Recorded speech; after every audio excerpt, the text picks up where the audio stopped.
All right, welcome everybody to TMAC. I just looked at this and realized I haven't been reading this, but we're okay, right? We don't have to read. Okay. I don't miss that. I hadn't noticed it last. Anyway, let's just run around the room and do an introduction. TMAC chair for a few more minutes. We'll go.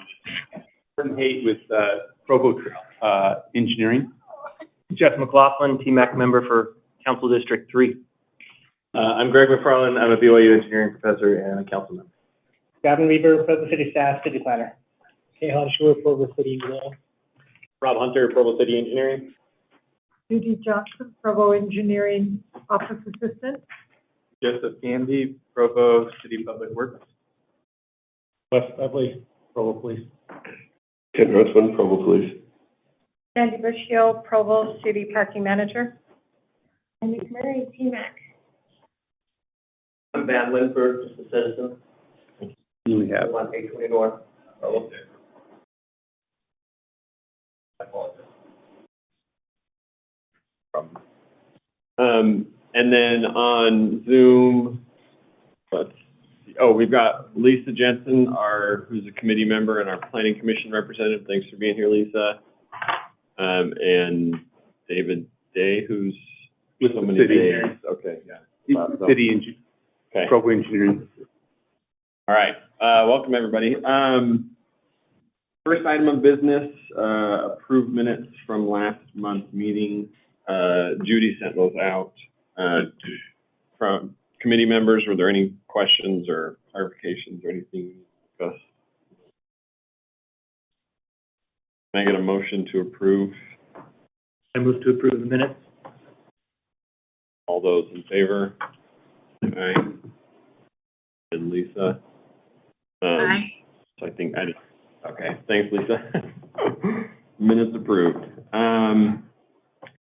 Item 3, selecting new TMAC chair and vice chair. So I brought this up last time. I think that we're supposed to do this every year, but we just didn't. Right. It didn't. So a few people asked me what the chair has been doing, so maybe I'll say it in the meeting now, just real quick. So I've conducted the meetings, occasionally reviewed agendas before meetings,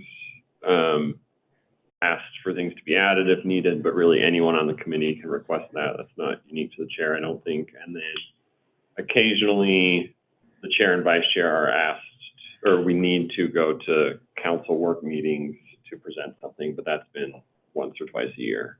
Are there any other responsibilities that I should have been doing that I wasn't, or? Yeah. There's really nothing to specify the code besides that. Okay. All right, so I guess I just open the floor for nominations then? Yeah. That's how this works? Okay. Well, the code is pretty sparse when it comes to exactly how it's supposed to be done. So kind of how you guys want to do it, you can do it. So. Okay. Well, I'll go first then. It doesn't have to be the vice chair, but I would like to nominate Joy McMurray as the chair. Great job, and would do a great job. If you want to. If you're not going to say no, don't nominate me. I won't say no. Okay. Yeah, I have no opposition. Yeah, do we do seconds and then vote? Or it's sparse. Well, yeah. I think you'd do it just like any other vote. Yeah, where you'd ask for you made the nomination, you'd ask for a second, and if there's any other nominations, and then you guys can vote. Okay. So we have a nomination and a second. Do we have any other nominations for a chair? Okay, so let's vote on Joy McMurray as the chair then. All those in favor? Aye. And I think, was that a yes, Lisa? That was a yes. I was going to nominate Joy as well. Okay. Well, congratulations. Thanks, Joy. everybody. Great. So Joy is chair. Should I finish the voting? I'll finish the nomination of the vice chair. Okay. Do we have can I get a nomination for a vice chair? Nominate Jeff as the vice chair. Long time. Before he was a member, yeah. I would happily second that nomination. Do we have any other nominations? Okay. So, Jeff McLaughlin, got it. As vice chair, all those in favor? Aye. Yes. Okay. I think that's unanimous then. So Jeff McLaughlin's our new vice chair. I apologize. I did not get who seconded Joyce. Greg. I did. Correct. Okay. It's an awkward Great. second, but it. Got it. All right. Do you want to finish the meeting then, Joy?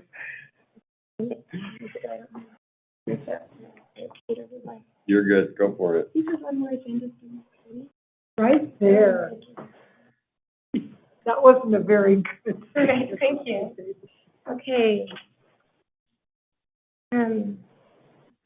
So do we need to change our order of items based on time limits at all? Bob, or we can just go straight through? Yeah, we can go straight Okay. through. Then let's go ahead and move to item 4, Safe Streets for All follow-up by Rob. Okay, so we came and we presented the, Safe Streets for All program and the safety action plan, kind of where we were at last TMAC meeting. Since then, it was approved, the safety action plan was approved in City Council on the 6th. So this one is going to be, because we've also got another important thing that the city is working on, the station area plans, is going to be kind of an overview. And then all you guys have, all the stuff is online. So I'm just going to kind of show you where everything's at, and you can go and review from there. And then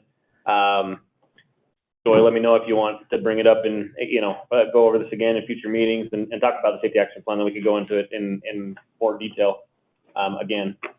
So the safety action plan, if you're to go on, oops, I just got out of it. What that was. To go to provo.org, just show you where it's at. If you go to provo.org and go onto the Public Works Engineering webpage, then the safety action plan is at a link down here. There's also parametrics put together a storyboard that kind of steps through some of the frequently asked questions, kind of what they went through, what it is that had to be included as part of the plan to be the federally recognized safety action plan. It was pretty prescriptive about the way that it's supposed to be done. So it goes through based off of the federal standards of what are transportation disadvantaged communities in terms of having 4 or more of the disadvantages. So it's a lot of the kind of downtown up through even through the Carterville area, down through the south central part of town, and then up in the East Campus, Tree Streets area. So go through, it identifies the project plan, or the safety action plan, identified 28 different specific locations to do, and with projects associated or suggestions of things to do to address those. So as we go through here, I think we showed you the heat map and where all the crash data, went through a lot of the analysis last time. So this is kind of the final high injury network. So you can see University Avenue, Fifth West, parts of Freedom, different parts of Center Street, different parts of State Street, 8th North up by campus, coming into the intersection there, going up 820 North, up by the Temple. There's several of these that have, based off of crash rates, and especially as we talked about last time, the severe and fatal accidents were more heavily weighted in terms of identifying those high injury networks. And then that is that same high injury network laid over where the federal census tracts that were identified as as the transportation disadvantaged communities where those are at. So this grant program gives a bigger weight in terms of the likelihood that it'll be funded if it's a project that's addressing a high injury network in a transportation disadvantaged communities. That's going to have the highest weight in terms of them deciding what to fund through that grant program. So you can go through, like I said, and there's quite a bit in here that we went through last time, but I wanted to let you know too that the project that we selected, Jeff, you had brought this up, we put some temporary curbing out there right now. There's what we found is BYU started housing the arts program over in the old Provo High School while they're redoing the arts building on campus. And that immediately brought the number of crossings up to about 700 to 800 crossings per day on University Avenue at Canyon Road. And the indication from BYU, they're not ready to make a public announcement of exactly what their plans are for things not only, I think, on the west side there on the old Provo High campus, but there's hints that they may be redoing stuff on the east side of University also. They're not ready to make a public announcement, but the indication from them is that they expected that the pedestrian volume will increase in the future from the 700 to 800. So we may be looking in the thousands of pedestrian crossings a day. That is already one of the higher injury intersections. We have had plans and moving forward with plans. So that's the temporary stuff that we put out there just to cut off that secondary free ride. Can't really be utilized anyways. Using lane, yeah. Yeah, it was kind of just creating confusion anyways. It's been in there since I think the 50s or 60s. It can't really be utilized anyways, but it creates a super long crossing for pedestrians. And so we put some temporary curbing and some the plastic delineator just to bring greater awareness. Put if you see back here, the rapid flashing beacon that the students can hit with the flashing lights. There's advanced warning signs and everything. So that's what we did temporarily. There is funding to reconstruct initially to reconstruct the intersection, but then that will be, it's all part of the same project. So the project is to reconstruct the intersection and to build a new pedestrian bridge. So as we realign and tee in the intersection, it'll create an entrance into the future, changes that the BYU does there on the old Provo High campus, create a new entrance for them. We'll consolidate the entrances to the one. And then that'll create some extra space to where on the east side, we've got a landing area for pedestrian bridge. We'll work with BYU to, as we go through design, to get an exact location for a landing area on the west side. But the project overall is to reconstruct, and then if we can get the funding to build a pedestrian bridge at this location. Because even with the reconstruction, that many crossings a day on such a high volume area that backs up already during the rush hour and everything, it's just not a good place to have that many pedestrian crossings at the signal. So I have a bunch of questions. So is the intersection being reconstructed anyway? Like, even if we don't get this funding? If we don't get the funding, we're going to reconstruct the intersection, yeah. Okay. Who, the city will own the bridge, UDOT will own the bridge? Is that, I guess, will BYU own the bridge and have responsibility? No, it'll be publicly owned. UDOT, I guess, maybe, because it's over their road. We'll be the ones one way or the other, we'll be the ones maintaining it. And so it'll be something that becomes our responsibility, going over there right away. I've seen both, but one way or the other, whoever technically owns it, it's going to be ours. Okay. It's going to be our responsibility. It's going to be the city's responsibility. Good. That's important, because I'm just thinking of the IHC bridge over Fifth West, which is fine. It's great for them, but I want to make sure that it's not something that a private entity could decide they don't want the public to have access to.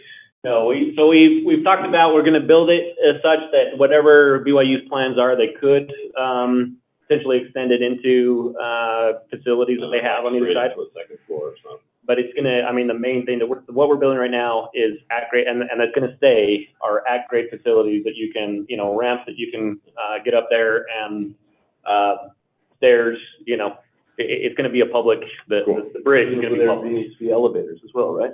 And elevators, yep. Is it pedestrian only or bikes also? I- That interacts with all the bike facilities on River Boulevard. So we'll have ways to tie in. Yeah, the intent is that whatever your mode of transportation, as long as it's not a vehicle, right, that you can get across the bridge. Yeah. That immediate property, Bikes, yeah. that immediate property is Zions Bank, not the way, correct? No, but Zion's property is further down. So what's going to be, and we're working with Zion to, their driveway actually is on BYU property. We'll be working with Zion to get them access out onto University Avenue, which I think is better for them anyways. It'll probably still be, a ride out, but at least you can get a ride out onto University and then choose to turn on Canyon Road than being forced onto Canyon Road, even if you want to get on the University like it is today. So it'll be improvement for them, but yeah, all this land. So really, the landing space would be, once we tee this in, it's going to be on right there. right away that we and UDOT own. Yeah. And Joy, we can geo-fence that off so scooters can't ride. It's part of if you don't want them. Well, maybe we do. I don't know. Maybe we do. Probably be geofenced on the other end of BYU property. It's probably Yeah. why they don't. Yeah. BYU said they're looking at changing their policy.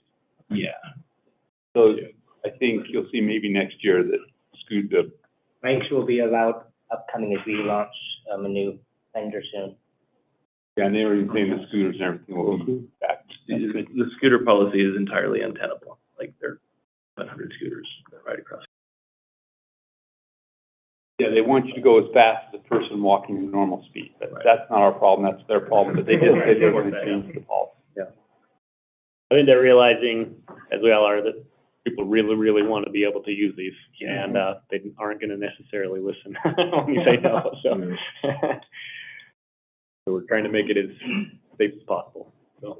Something to think about on this safety, just so everybody knows, on the safety action plan that we put together, it targeted specifically fatalities and high or severe injury accidents. We've had some questions of why aren't we looking at every street in the city? That's not the intent. The intent of this is to go to zero fatalities.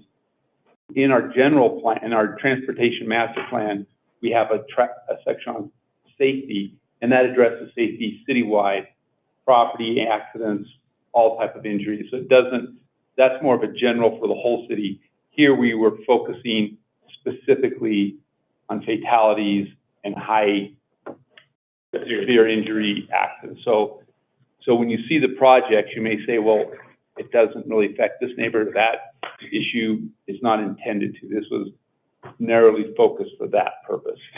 And it will be kind of an appendix to the transportation master plan. But the paragraph or the chapter in the transportation master plan is more all the safety and not just fatalities and severe injuries. So I know people sometimes think, I just want people to kind of understand that the significance between the two. I will point out to you, Clancy had brought this up that just to clarify, if anybody saw or either saw the city council thing, and there was something in one of the newspapers that misrepresented what I had said. This is not there was a question, George Handley had brought up the question of there's some concern from the pedestrian and bicycle advocacy community that there wasn't enough to specifically address that. And I clarified, my clarification was that even some of the things that are people might look at as traditionally for vehicles, like roundabouts or like advanced systems at signalized intersections, also protect pedestrians and bicycles. It's not exclusive to protecting vehicles. I got a misrepresentative of me saying this is only vehicle focused. no, that's not the case. We're focused on, you know, all fatal and serious injury crashes. I saw the quote in the article and emailed Rob. I'm like, I'm pretty sure you wouldn't have said that. I did not say Yeah. So when is the deadline for the grant application? Today, Okay. and we submitted it yesterday, so that we weren't waiting until the exact last minute, so. One of my other questions, I assume and hope this has been done, but I want to ask, have we or BYU thought about traffic patterns getting here? Because many bridges get put in the wrong spot and people don't want to walk the extra whatever feet. So it's important that on the east side it matches a natural flow of foot traffic, and that on the west side their building entrances are oriented to the bridge. Yeah. Or like how at UVU, where there's a brand new fancy bridge Oh my God. and it ends In a with- parking lot. in a parking lot, right? Like it doesn't work. Yeah. That bridge over I-15 is awesome, but on the west side, for anyone that hasn't been there, you walk off and there's just a huge parking lot. There's not even a sidewalk anywhere to help you get to the actual university buildings. Yeah. So right now, because Canyon Road is where currently the 700 to 800, you know, the highest amount of crossings are occurring, that's where we're proposing it. As we go forward, I don't want to speak for BYU, but our understanding is they may have more information in the coming weeks or months, and so we can see kind of what their longer term plans are and make sure. Because some people have already brought up to me, hey, is here at Canyon Road the really right place, or maybe move it to whatever it is, 500 feet south to 1060. Is that the right place? And right now, in terms of where the highest amount of crossings are occurring, right here is the right place. But this is concept level. It's not going to change the cost significantly to move it to a different intersection. So I think it could, and I think it totally could work. I want to make sure that's stated so they think about it and we make sure they think about it. yeah, this is so the entrance, as we said, when we tee up, the whole, there were safety aspects. That's why. So the monies that are going into this right now are UDOT money, our money, BYU. All of us are participating in this project, and the reason is because it addresses safety on University Avenue, safety on Canyon Road, and BYU's needs now and in the future.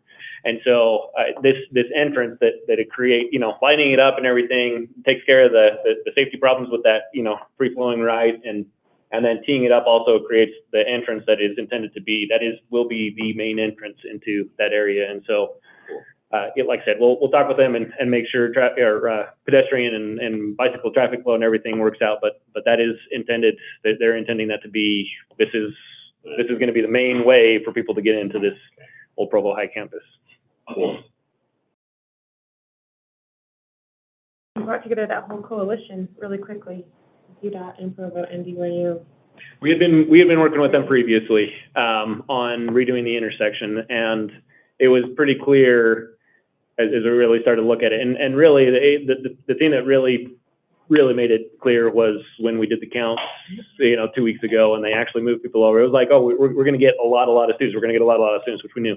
I think they're housing somewhere in the 2,000 to 3,000 students over there. We didn't know how much pedestrian activity that would make. So we were already kind of going down the line of, hey, I think we're going to need to do a pedestrian bridge. And then when we did the counts, it was like, yeah, we need a pedestrian bridge. I'm just to bring everybody together that quickly. How advanced are you in the design of this? We're working on, so we have a concept design, and they're working on the actual design, you know, plan and hand drawings. UDOT is the one that's taking it, plan and hand drawings for the intersection. The pedestrian bridge really is just we're thinking landing spots here and here. The pedestrian bridge is not moving forward in design until we know we've got funding for it. Well, I'm looking at the intersection design, and I have okay eyesight, so I think I see it. BYU students drink more Starbucks than you might think they do, and I'm worried that if there's we're gonna get to everything, yeah. Okay, so I'm worried to say there's housing on the west side of University Avenue at the top of that map. For a student to get to the Starbucks, they would have to walk up the stairs of the pedestrian bridge, across the pedestrian bridge, down the stairs of the pedestrian bridge on the other side, walk across into that raised median on that channel, wait for a traffic light to get across the street to Starbucks. I guarantee you'll have dozens of jaywalkers going from the west side to the north side, on the north side of that intersection. Pedestrian bridges are great automobile infrastructure. They're designed to make automobiles move more quickly. They're not really great pedestrian infrastructure. And I'm just wondering, are there alternatives? Could we have a crosswalk on the north side of that intersection? Like what could we do to create a safer and more useful facility for pedestrians? So the initial design for the intersection without the pedestrian bridge includes a crosswalk on the north side. Right. It really is with that much. I mean, we're at University Avenue, I think in this area is, I'll have to go double check, I think is in the realm of 40,000 cars a day. We've got backing up. So it is, I mean, I understand what you're saying in terms of that does help cars move faster, but there's backing up right here. It is a high, like I said, it's already on the high injury network that does include pedestrian, crashes with pedestrians. Yeah, and having all that, we're kind of helping the condition here, but adding then several hundred more, it really is a pedestrian safety issue. No, I understand that, but I'm thinking that you will have pedestrians crossing there. I guarantee it. And if you have decided to say, oh, the bridge will handle all of it, that's not going to be the case.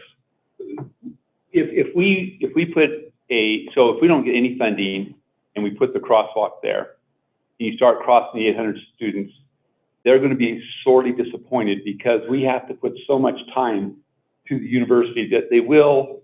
Yeah, they'll wait for a while. And then they're going to cross, they'll get hit. The issue is we need to find a safe way for them to go. There won't be a safe way with a crosswalk. No, I'm saying that the bridge, I think you need. I'm saying that if you take out all the crosswalks and have no pedestrian. So I guess I'm saying is the crosswalk, they're going to be in danger. We already have this with the crosswalk, and this is a dangerous intersection with the very few pedestrians going through there. Now with the increase of pedestrians, any crosswalk is only going to, we're looking, trying to go to a zero fatality. This intersection isn't going to have a safe at-grade crossing. We can't produce one because of the volume, the speed, and what you said is the students not wanting to wait because it's going to have a long time for people to go green going down University. It's going to be annoyingly long. I'm saying that putting in this pedestrian bridge will not substantially increase the safety problem. Well, I mean, it'll give people an alternative, and I think a lot of people take it, but I think you're still going to have pedestrian crashes at this intersection. Yeah, and I think the crosswalk will tell them where they should get hit as opposed to get them across there safely. So I think, because we're not going to give them more time with the crosswalk. It's just, the issue is there's just too many students crossing. And for us to have them pushing that cross button every cycle is going to jam up that street too severely. So I think there's things we can do with the sidewalk. You've seen this. So like they'll put fencing along the sidewalk so they have to climb over that to get in the travel lane. Granted, students can do that. But I think we can go to an extreme to really funnel them. I think you don't want to turn University Avenue into an expressway. Right. Like, I mean, you're going to have a bike lane there. Presumably there won't be a fence next to the bike lane. Presumably Starbucks will not want to have a fence right in front of their store. No, but what I'm saying is, one of the things the city did this past couple months is they did a survey in the city and wanted to know what the Provo residents want. And very high, maybe number one on the list, was to have good through traffic through the city, be efficient in getting people through quickly. That became extremely important. I understand that, but we're running into space constraints where that's not going to be possible in the future. It will be difficult. I mean, that's all I wanted to bring up. I think that the bridge is a great idea, and we should do it. I think this design, which I know is not final, that was my initial question, how final is this design? I see problems with this design, and that's all I needed to say. If I could just piggyback on that, I think my question about traffic patterns and how the building's oriented is, I'm picking at the same thing that Greg is. Great project, but pedestrian bridges are so interesting because all the bridges that a few of them are gone now, but that used to be on Bangerter, there's still one or two up in Salt Lake. People would still get killed there because they don't want to walk. Those bridges were built with really long wheelchair accessible ramps, and nobody wanted to walk up that. They'd rather play Frogger on Bangerter, which is not a good choice, but people will make choices that aren't safe. And so that's why I asked what I did, because the details in a pedestrian bridge design are so critical. Because if say it is housing over there and one of the main entrances to a housing unit is just like above where it says US 89 there. If I'm a student and I walk out of my dorm right there and I do want to go to Starbucks, I may not walk down to that bridge. I might just wait and run across University Avenue when the light turns red for something else. Yeah, it's like a So half a mile walk. yeah, it's not a statement that this is a bad idea. It's a statement that the design details are so critical, because if the timing does favor university enough, students will, like, we can have at grade crosswalks still, but students will learn quickly that, oh, if I push the button, I'm going to be here for 5 minutes.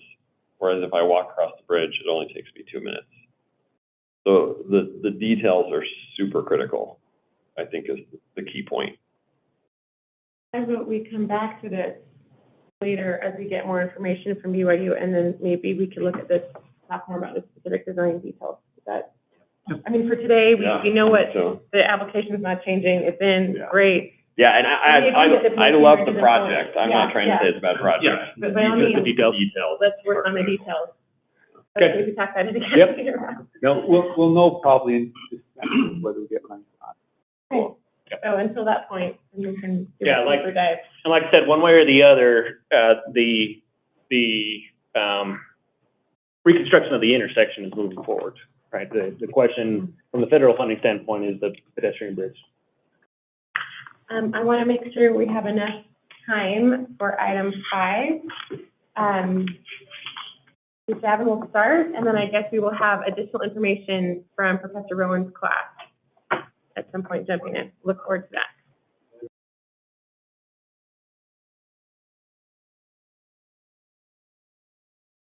And station area plans. I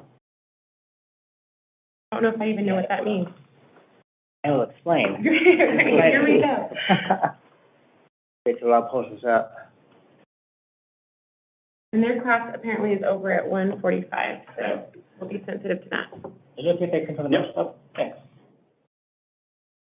All right, thank you. So why are we here today? Why are we discussing this? The Utah legislature passed House Bill 462, which is requiring that we, with Utah, implement stationary plans. This is for areas that have fixed rail, as in Frontliner, light rail, tracks, or BRT, or UVX. And every area cities have to create stationary plans around certain stations.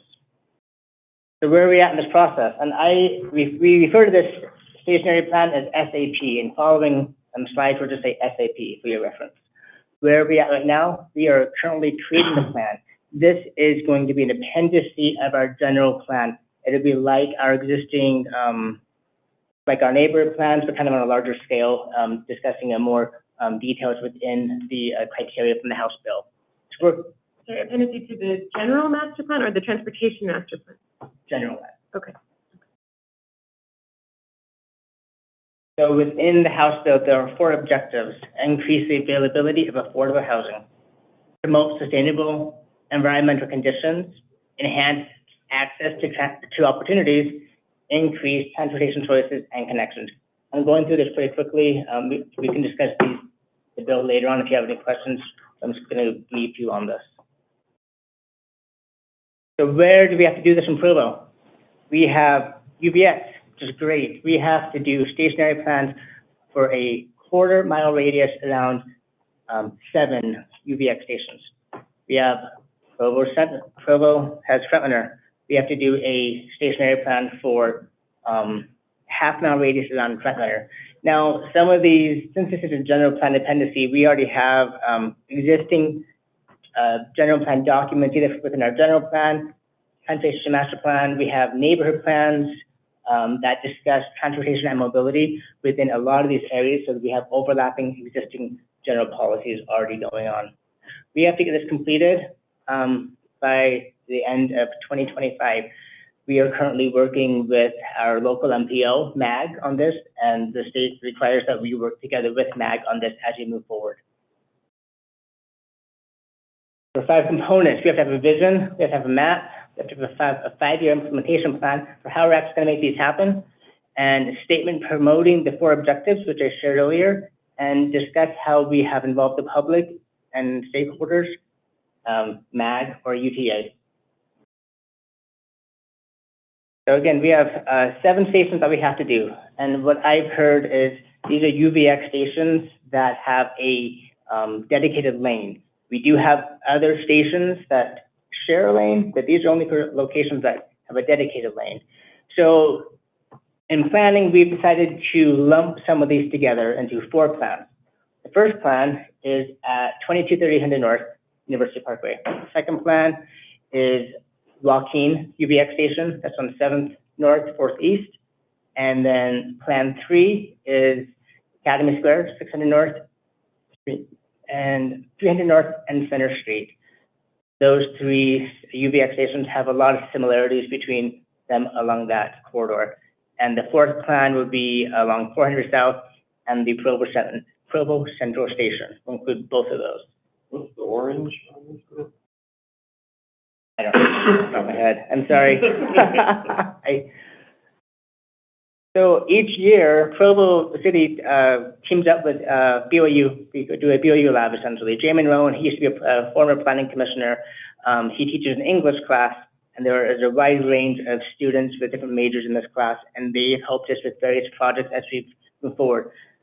This year, we're working with them, and they're helping us, assisting with us for these stationary plans. We've divided the students into 4 groups. I have met with all of these groups on site. We've toured all of these areas. We have advised them on different documents that we have in addition to their site visits. And they have, what they have today is to ask questions about these certain areas. There are site photos that they've taken, and they may have some questions about that. So whoever feels the most appropriate to answer said question, I would say feel free to do that, whether it's a committee member or city staff. They're working with us, initially getting some initial feedback on this. Today, we're here at TMAC. We're going to bring them back to Planning Commission in October and then bring them to Council. So it's really quick for them, but we have to do that with the consent of the semester. So first, so I'm going to turn the time over to the students. There's a group of them. They each have a spokesperson for each area. So I will turn the time over to them to ask questions about this. I did add text for each photo, trying to illustrate where it is, so you can orient yourselves. Go ahead. Thanks, Javin. So yeah, we're just gonna go kind of rapid fire through the 4 groups, and then at the end we'll kind of turn the time over to you. Each of us will have a question or 2, and we kind of want to make sure everyone has a minute. Everyone gets the chance to present, and then we'll ask you for your feedback because we're really in the brainstorming phase of this project. Awesome. Yeah, I'm representing the group at 2230 North. This is, well, yeah, the description's right there. Our group over the last weekend took a community survey of people taking the bus and using the College Connector Trail and also walking along sidewalks. And this spot from where the picture was taken is pretty much exactly where a good amount of our data was collected, and the rest was on the bus stop itself. A lot of the feedback, some common threads came through about the timing on the light, crossing that, getting to the bus stop. There were a number of people who mentioned missing a bus because of the light timing there. And yeah, there's definitely some frustration. And then just in my own observation of seeing people navigating this intersection, a lot of times it seemed to take a pedestrian about 10 minutes to get from one corner to the other in a diagonal direction starting from any point around that intersection. So I guess based on what we heard from the community, we just wanted to see what thoughts you had about how we could improve or shorten the amount of time it would take a pedestrian to get to the bus stop after maybe like pushing the button, or just improving access to that bus stop. So that's all we have. Station. I may add on to that. So with the House bill, we want to increase housing in this area. For increasing housing stock, we want people to use these transit stations. If the timing of this is going to be a deterrent, that might be something to discuss or not. Went out the mix down, decrease the number of commercial units they're putting in, increase the number of residential, and that is diagonal to this station. Yeah, they have to get across 2230 North and then to the center island. So the bulk of the housing that's planned right now is also in that diagonal. So that's going to be one of the key metrics again.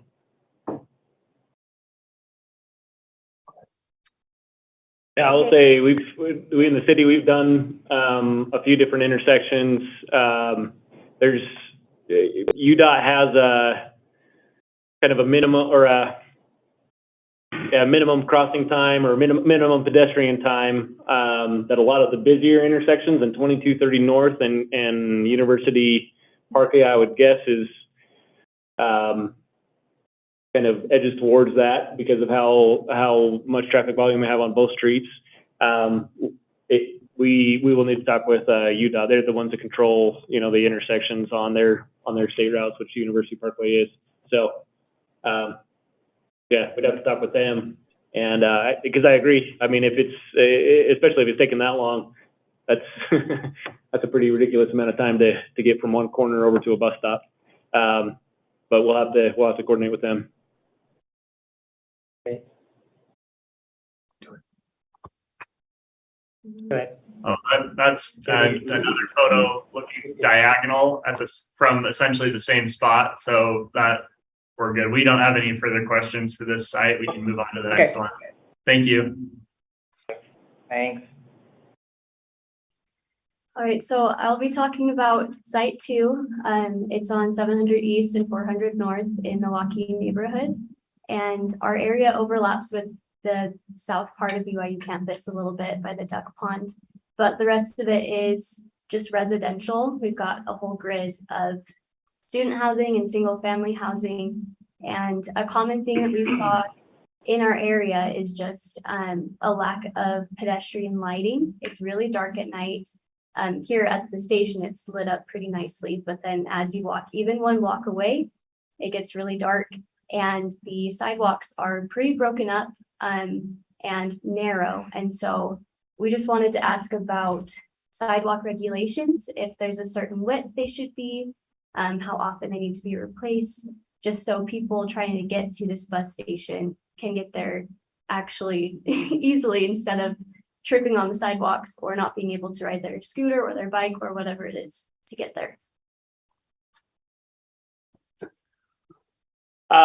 So we have talked with the power department. This is Rob again from engineering. We've talked with the power department about not about this particular neighborhood in terms of lighting, but that has been a theme that I would say has been increasing the last maybe year or so is lighting along especially pedestrian crossings. So we worked with them to increase the lighting or add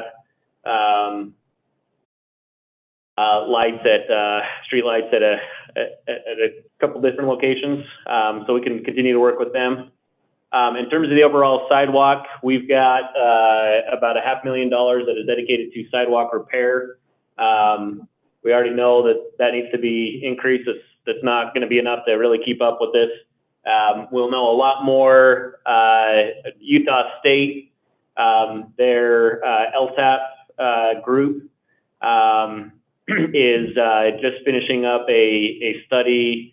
In years past, the city has had them do the pavement analysis, street pavement analysis. We've included curb gutter and sidewalk in this year's analysis and plan to do that moving forward. I am sure that they will, because it's a citywide, that they'll identify a lot more areas that we don't currently have on our list.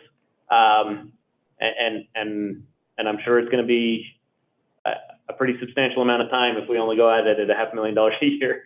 So we're waiting on that study. We know that we need to increase it. We're waiting on that study, which should be done within the next few weeks. That's going to be a TMAC discussion item too in the near future. We'll see if we can get it as soon as next month, but it may be the next month after that. But anyways,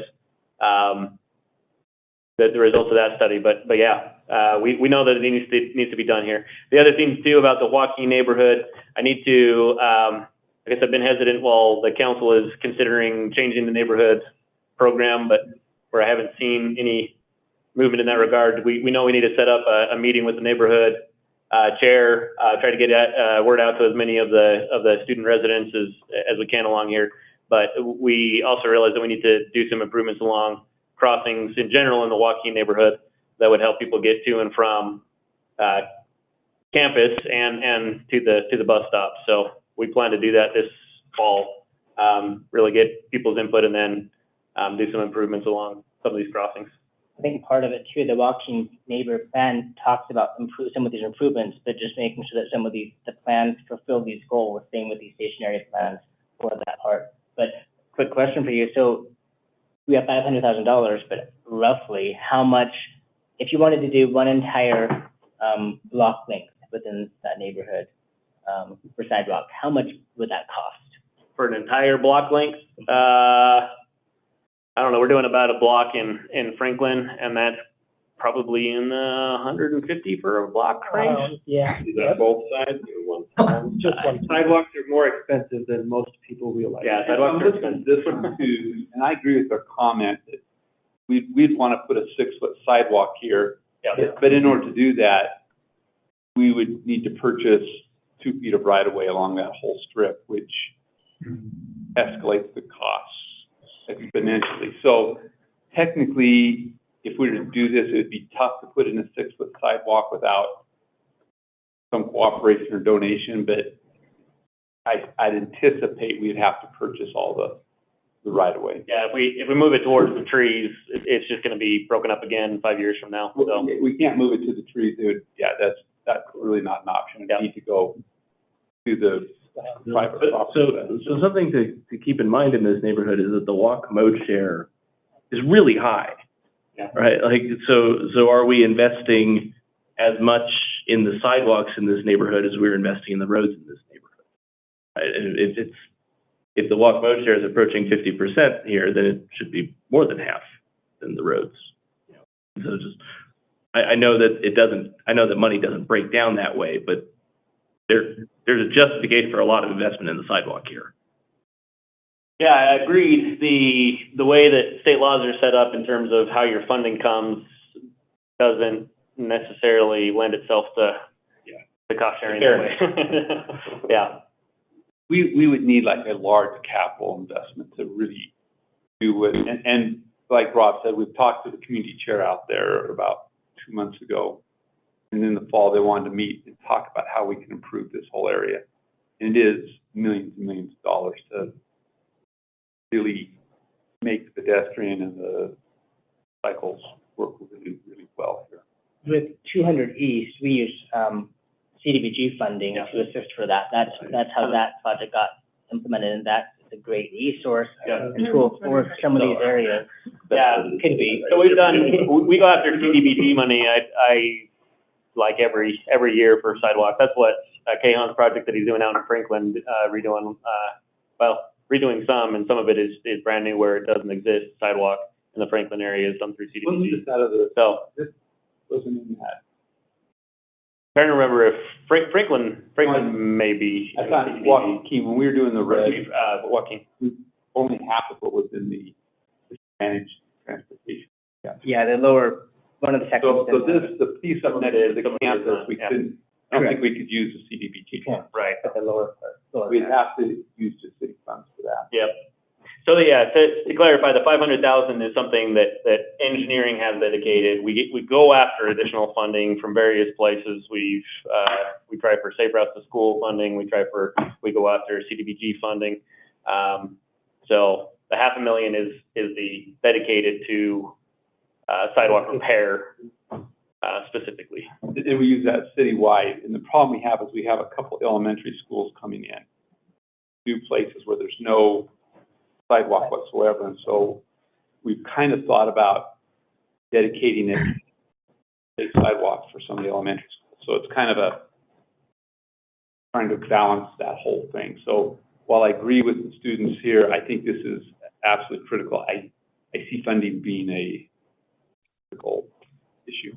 And that $500,000 only started, I'm trying to think now again, maybe 8 years ago. And so that's the other issue that we had 50 years of decay and 8 years of trying to catch up.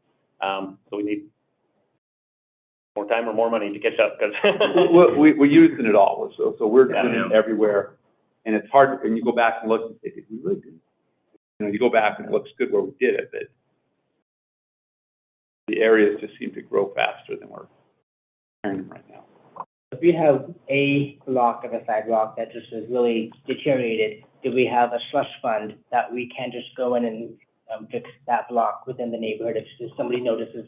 We have another project we can cancel and bring it over, but it's not like there's every penny's allocated, and so pretty much we have to take somebody else's money. Sometimes our money is set up where we know there's going to be a utility project, and we'll try to leverage it with that. So there's lots of reasons money. So anyway, like Rob says, next month we're going to be presenting to the city council all the sidewalks in the city that need to be repaired. And then we're going to, Rob over there is actually going to prioritize his $500,000 every year. So, good luck, Rob. Get those all done. Do you have any more questions? And if I could clarify, so part of the question was, what should be the width of these sidewalks? So for new developments, if we're putting a brand new sidewalk, we're looking for a 6 feet wide sidewalk. But some of the existing sidewalks that we have, especially in the older neighborhoods, they're 4 feet sidewalk. If we are replacing them, most likely it's going to be 4 feet. So unless, like Gordon mentioned, we will look to see if we can purchase right away, but in most cases, that's not an option. So we'll just replace it with the 4 feet. The new ones are going to be 6 feet. And the program that we are actually replacing these sidewalks are annual program. That's what Rob was mentioning, the sidewalk replacement program, which is the $500,000 towards the program. We do have some other projects as well, road rehab and all that. That's a total different thing. But annually, there's a list of sidewalks that we look for different neighborhoods and areas based on the priorities. And we target the funds that we have, the $500,000 towards those areas. And we're just moving on constantly, trying to keep up with the demand. So. What kind of rules are in place for new developments or redevelopments that may be happening in these areas? Like, are they required to install a 6-foot sidewalk as part of their? Yes. Okay. As soon as you walk in the door, you're putting in 6 full standards, you're doing the bulb outs, you're doing everything. But this area is really not redeveloping very quickly. And that's one thing I've talked about in planning on how do we incentivize that, because we see more of this happening. So we should help. Get to group 3 so that I'll have a chance to do that. That could be. We're on stationary plan 3 now? Yeah. Great. So for that's my group. So that's kind of like, so that's Center Street, so the temple to the library, and then you can kind of think of Freedom to 200 East. So that's like Smith's into the Joaquin neighborhood. That kind of set of blocks there is stationary plan 3 essentially.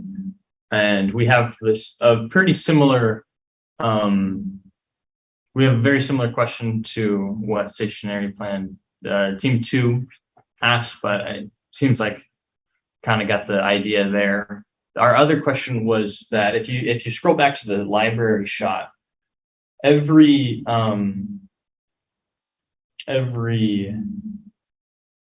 stop has one of these bike racks, just one U. And so our question mainly is, do you see that, how are people getting to these bus stops? And in the case of bikers, are they blocking up their bikes here? In which case, do we need to extend bike racks here, or are they taking them with them on the bus? I see when I bike to the transit station, and most people I see take it with them on the bus and lock it up at their office or wherever. Yep. I think these are great, but I personally don't think we need a ton of capacity for these. There are a couple stops that are regularly full, but it's not every stop, and I don't know why those were full. It might be good if you guys could do a survey and just see which ones are full and which ones aren't. And then the ones that are full,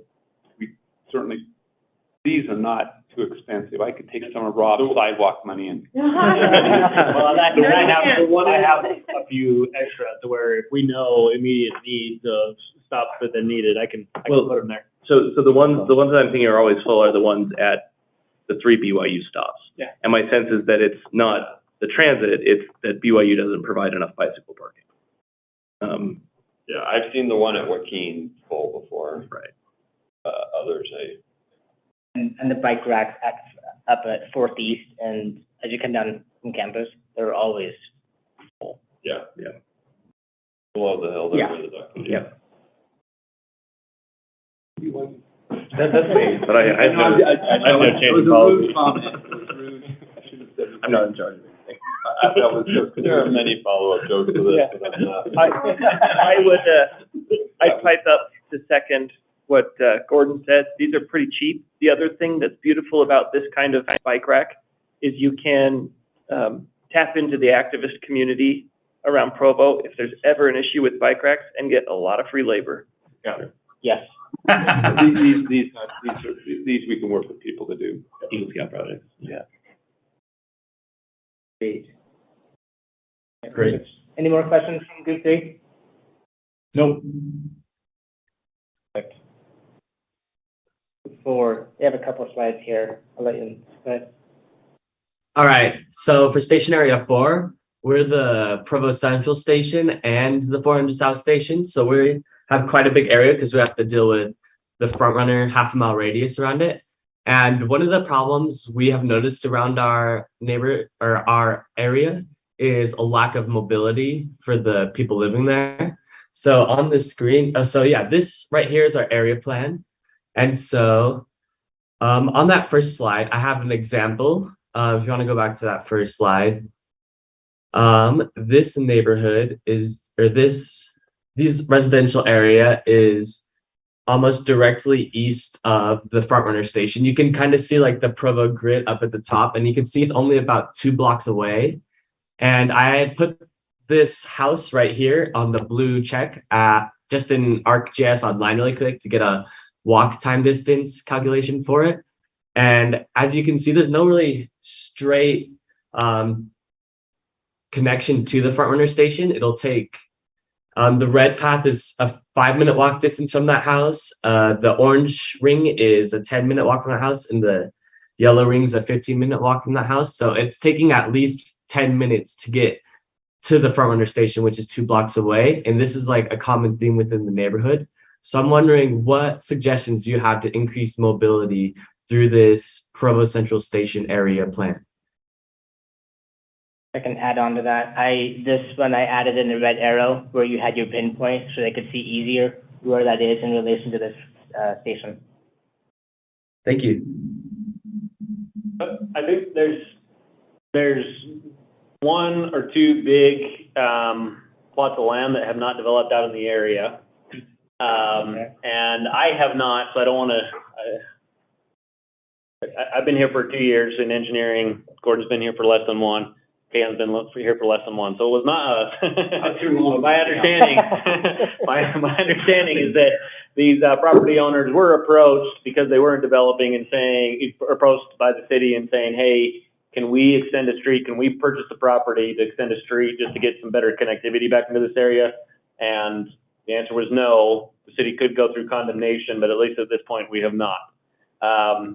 So that's really what it would take, is that we need these large lots that really don't have anything on them right now. We need them to decide what they're going to do and redevelop, because those street connections are needed. When they redevelop, then it's a zero cost to the city.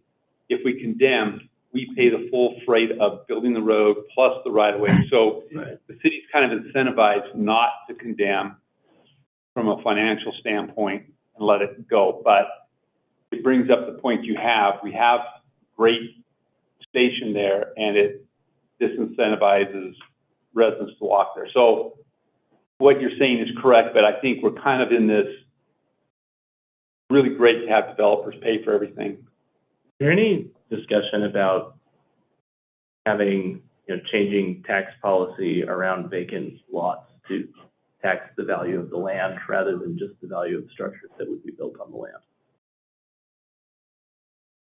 Tax structure, you got the wrong Land value. people. Well, I know that.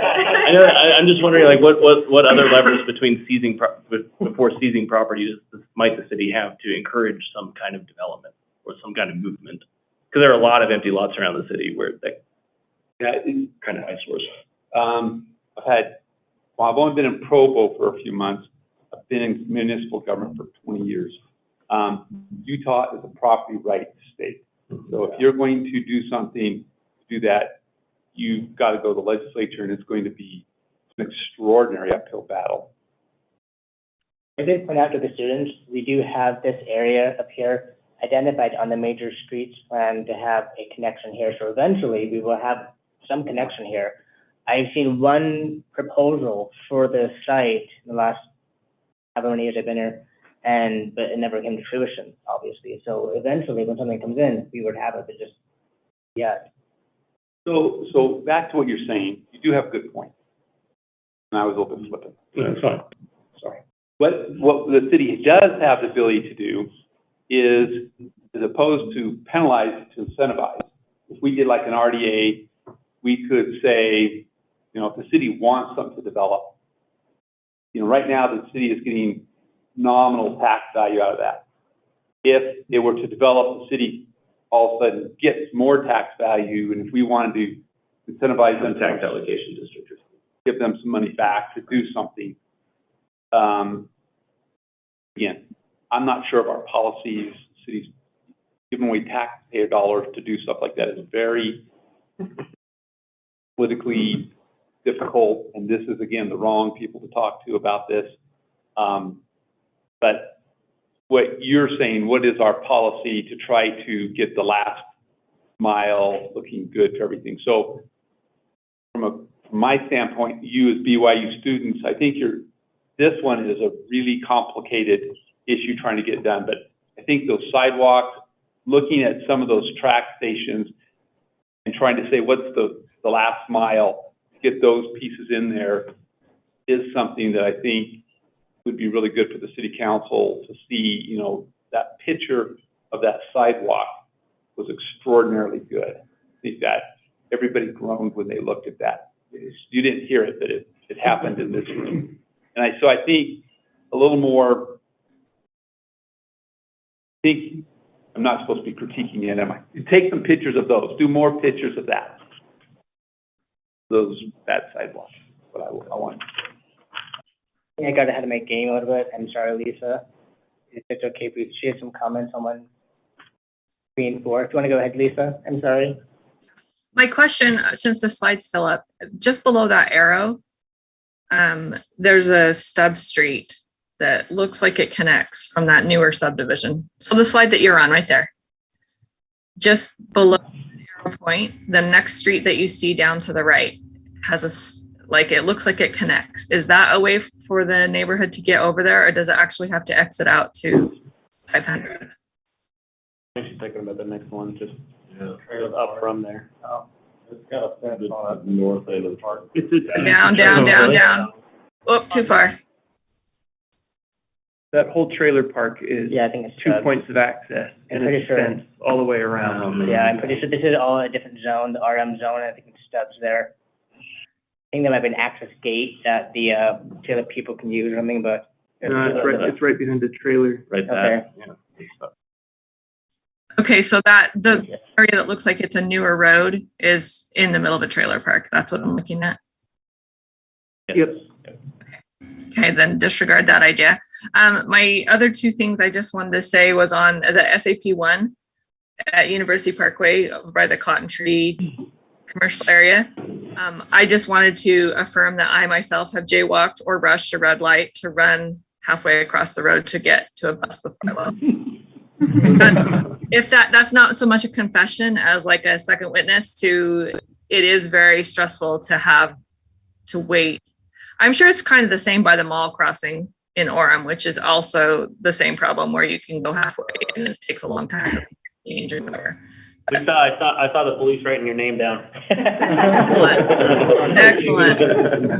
I'm out of the state right now, so good luck finding me. No, just kidding. And then the other one was on SAP 3 in regards to that bike rack picture that was next to the library. I have seen that there before and thought, who on earth would want to park their bike right here next to the sidewalk and road and leave it there unattended all day? So to me, that was kind of a weird place for a bike rack. I don't know where else we would put them, but just to maybe consider that, like we were talking about earlier with the pedestrian bridges, that maybe consider the location and would somebody want to put their bike there? I don't know. Maybe it's safer because it's very visible, but it seemed like a really weird place to have a bike rack. And I think when UVA put in UVX along this area, they had to put a certain number of bike racks available to each station for that kind of, for people to bike there, park it or lock it up and ride the bus. But like to Clancy's point, first and last mile, how many people actually do that? Yeah. And really it's a commuter use. So when I take Front Runner, I usually take my bike with me. When I take the bus, I'm going to ride when I get to my destination. So there's not a whole lot of people that are using it for that. I agree that you're probably right about either BYU has plenty of bike parking, but not all in the places people are using it. Maybe they just need more in relation to these stations on the south side where they're getting off, or further stations on the north or east if there's a new one that comes in. Just something for BYU to consider, because as a UBX or a Front Runner user, I don't really think the bike racks are for them.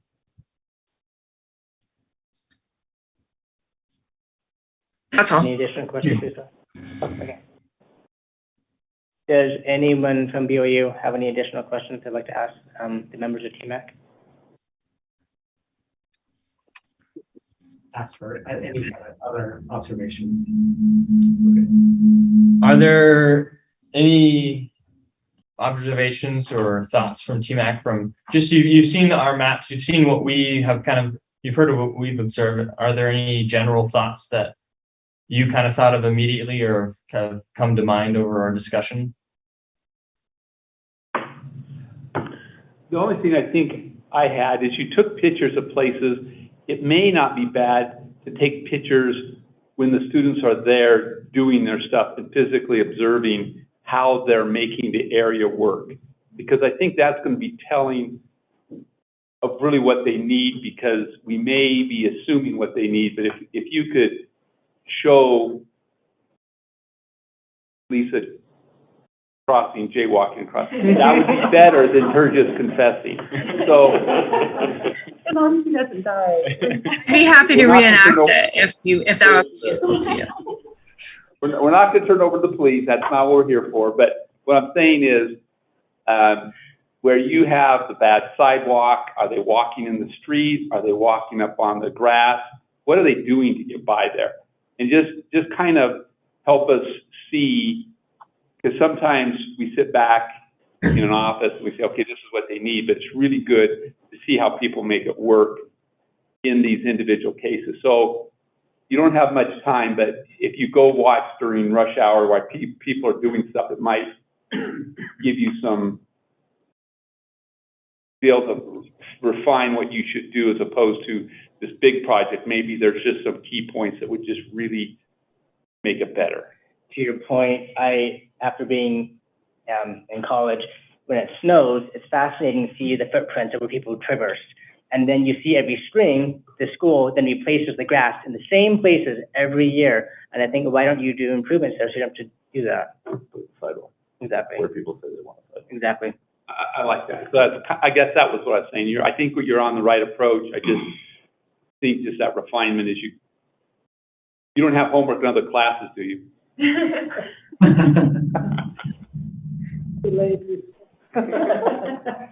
Give up your friendships and your relationships. You should have plenty of time.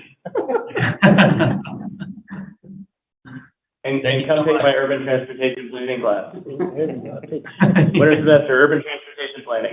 Come take it. Do you have anything you wanted to add? Oh, General observation. yeah, don't just look in Provo as well. It really helps to have examples from similar cities that are doing things well. You can Google walkable cities, things like that, and just come with ideas, things that look and operate really well. Having lived in the eastern United States, DC area, some things were great, some things were terrible, and I bring that experience with me to these meetings. So don't just think about what you're seeing, think about what other people have done too. I would just add a thank you. Students, we really appreciate you helping us. We don't have enough time to think through all of this, and it's great what you're bringing to our attention, and especially those surveys you did. It's really interesting to hear what you learned. And if you do more of those along the University Avenue corridor and kind of look at several of those stations, it'd be interesting to hear what you found and what you observed. And we can bring those findings back when we come back to some later meeting. I'd be interested to hear that. So thank you. Thank you. Thank you. Thank you. Thank you.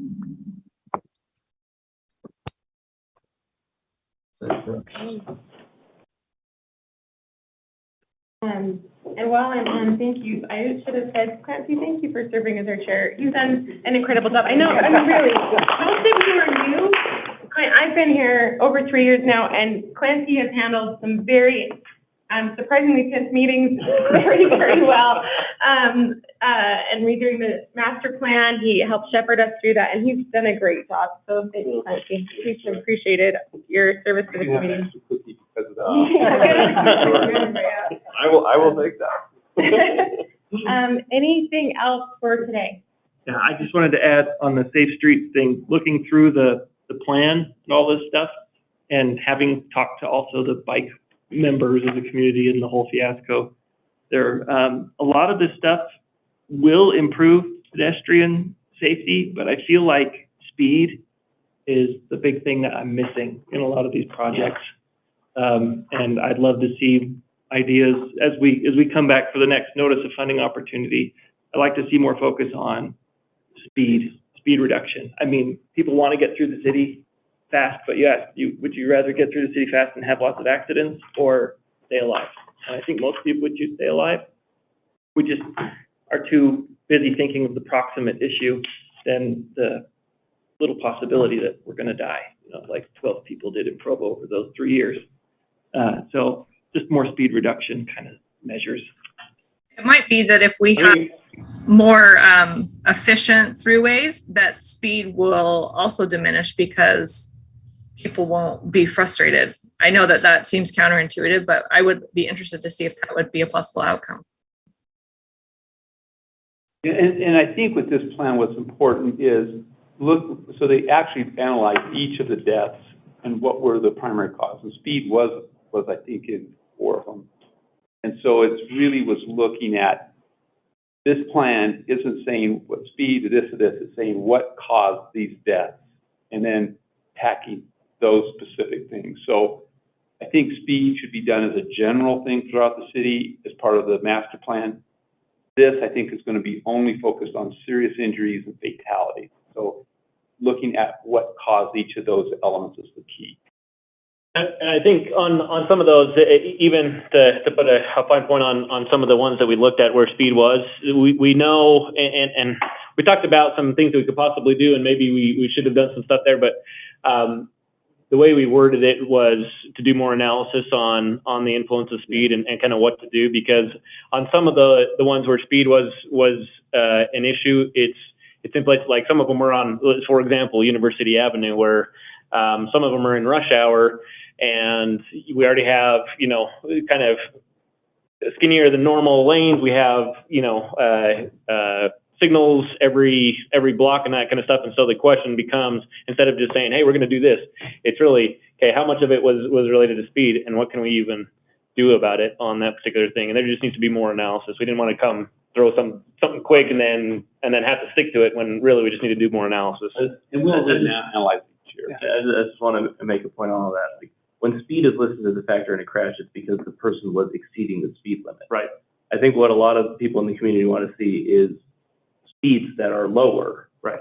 And that's so that would come in our transportation master plan chapter more than this. I guess that's what I was trying to say. I'm agreeing with you. Speed is something that we need to address. One of the things that will address some of your concern is something that the city's already granted the police department funding for.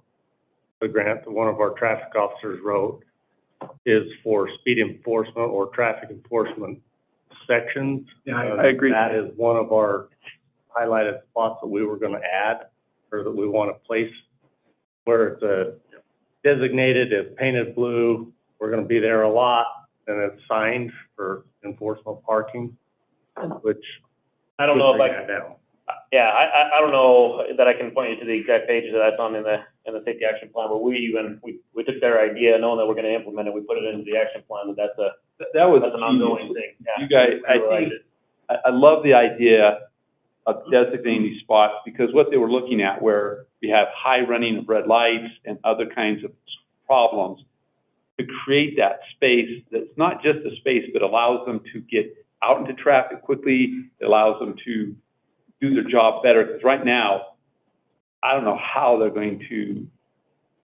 could do their job ticketing or getting people educated on making these kinds of bad decisions without us planning that, engineering it into the design of our roads and intersections. So that's what, they opened my eyes when they brought that thing. That was a really good. If I could kind of add to that, I mean, with the safety action grant, the way that we can spend this is there's just the three main aspects of it, the 3 E's that we call. One is the enforcement section of it, that we want to make sure we enforce whatever is in there. Then being the engineering, what are we changing design-wise? Can we make it better by shifting, moving things, adding lane and stuff like that? And then the last piece is the education part. So we got to educate these people. Even after putting that pedestrian bridge, we can always go back and say that, okay, if you use the pedestrian bridge, it's going to take you 2 minutes to cross over, while if you sit there waiting for the crossing, that's going to take you 5-6 minutes. So the education part of it will come into the play as well. And I believe by doing that, I mean, if we can focus, which I'm sure we will be focusing portion of the grant towards educating people. That doesn't have to be just the pedestrian bridge, but any other way that we could to make it safer. It could be the speed, making them aware of that these accidents are happening for these and these reasons. We have all this data, we have all that knowledge. It's just passing it on to them and kind of making them aware of what the problem is. So. Great. Thank you, everyone. I think that's all for today. I do need a motion to adjourn. Anyone know the protocol? About it? I think I always just said we'll adjourn. I don't know. I love it. You don't have to hold it for adjourning, yeah.